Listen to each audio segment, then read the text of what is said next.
श्री देवराहा दिव्य दर्शन प्रकाशन का संस्मरण।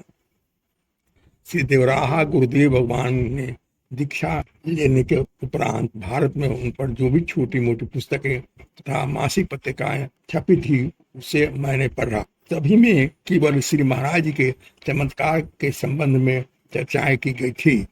उसकी अष्टांग योग की सिद्धि के बारे में तथा उनके अवतरण एवं ज्ञान की कहीं कोई चर्चा नहीं थी।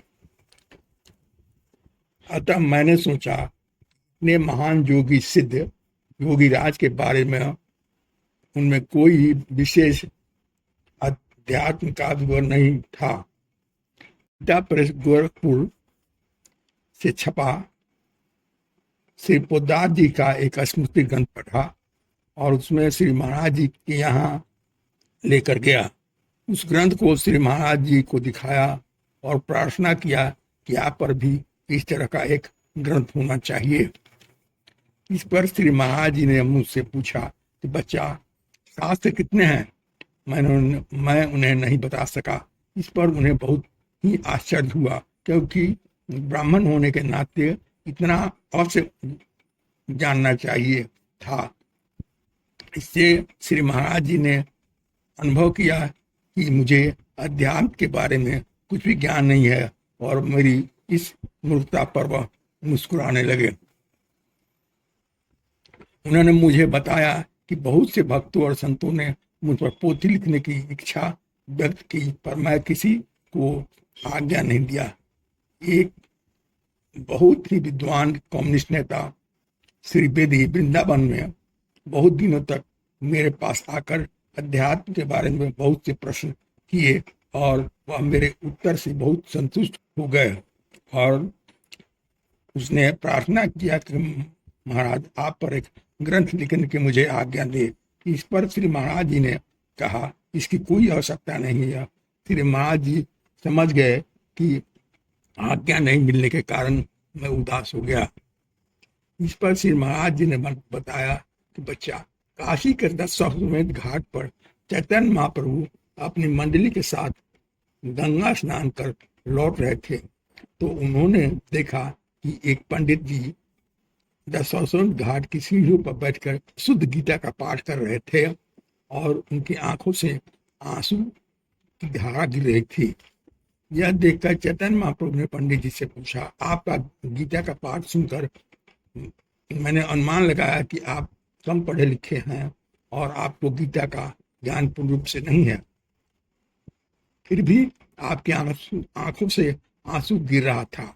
इस पर पंडित जी ने कहा कि भगवान आप ठीक कह रहे हैं, मैं कम पढ़ा लिखा हूँ और मुझे गीता का ज्ञान भी नहीं ठीक से नहीं है, फिर भी अपने पूर्वजों द्वारा गीता के बारे में मुझे जो भी बताया गया था उसी का ध्यान कर पाठ करते समय मेरे आंखों से आंसू गिर रहे थे।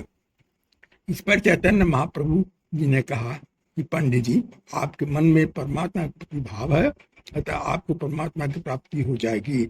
इतना कहने के बाद श्री महाराज जी ने कहा कि बच्चा, तेरे अंदर भाव है, तुम ग्रंथ लिखने का काम करो, मेरी दया है। मैं ना तो विद्वान था न धनवान था, फिर भी गुरु भगवान के आशीर्वाद के साथ मुझे विश्वास हो गया कि ग्रंथ का काम हो जाएगा। उसी साल गुरु पूर्णिमा पर आश्रम में हजारों भक्त श्री महाराज जी के दर्शन में पहुंचे थे। मैं भी अपने परिवार के साथ गया था। भक्तों से मैंने यह बताया कि गुरुदेव भगवान ने अपने ऊपर ग्रंथ लिखने की आज्ञा मुझे दे दी है। इस पर भक्तों ने अपना तरह तरह का विचार प्रकट किया। कुछ भक्तों का कहना था कि श्री महाराज जी तो नारायण का साधु रूप में अवतार है, इन पर क्या लिखा जा सकता है। तो कुछ भक्तों ने कहा कि जब भगवान राम भगवान कृष्ण पर ग्रंथ लिखे गए हैं तो इन पर क्यों नहीं लिखा जा सकता है। अंतोगत्वा लगभग सभी भक्तों की सहमति हो गई कि श्री महाराज जी पर ग्रंथ लिखा जाए। इस पर कुछ भक्तों ने कहा कि इसके लिए द्रव्य कहाँ से आएगा। कुछ भक्तों ने कहा कि महाराज जी के करोड़ों भक्त हैं, वो 1-1 रुपया देंगे तो पैसे की कमी नहीं होगी। बाबा के विशिष्ट विद्वानों भक्तों की एक समिति बना दी गई, ग्रंथ के लिए सामग्री एकत्रित करेंगे। गुरु पूर्णिमा के कुछ दिनों बाद यह प्रस्ताव लेकर मैं श्री महाराज जी के यहाँ गया। इस पर महाराज जी ने कहा कि बच्चा तुम अपने दोनों कान पकड़ लो। मैंने वैसा ही किया। इसके बाद महाराज जी ने कहा कि बच्चा इस ग्रंथ के प्रकाशन में मेरी कुछ शर्त है। पहला शर्त यह है तुम इस ग्रंथ के प्रकाशन के लिए किसी से भी चंदा नहीं मांगेगा। यह ग्रंथ छपने पर बाजार में नहीं बिकेगा, इसका कोई मूल्य नहीं हो रहेगा। इसे मैं प्रसाद रूप में स्वयं बांटूंगा। इस ग्रंथ में कोई चमत्कार की बात नहीं होनी चाहिए।